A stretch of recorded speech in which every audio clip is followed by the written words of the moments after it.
Well, it's basic knowledge that education is necessary to do better clinical work, to provide better care for our patients. But it is important to see that on the one hand side, we have the specialist training for nursing, for psychologists, for physicians, for physiotherapists.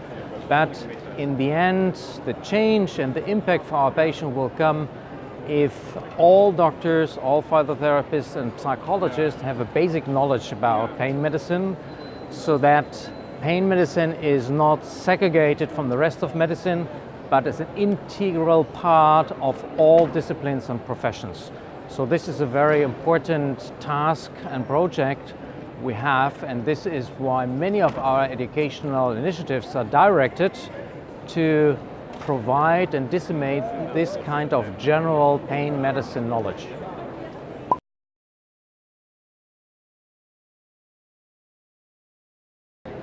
Well, the last 2 years, EFIC has been very active in this field.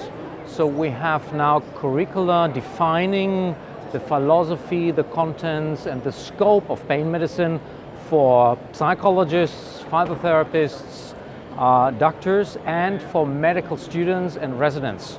So there is now something like a source where people can find out what pain medicine is, and that will help not only in the countries which have already pain medicine established, but even more in countries who have no idea what pain medicine is and where some local champions are desperately trying to make it visible, and our curricula will help to make this visible.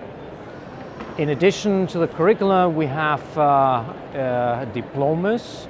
So we are convinced that education works only when you have an examination. So examination is driving education. And this is why we want to stimulate people to go through our courses, go to the refresher courses here at the congresses, see our reading lists, and then be a hero and try to pass our exams. 2 are already existing, 2 more will be coming into existence in 2021.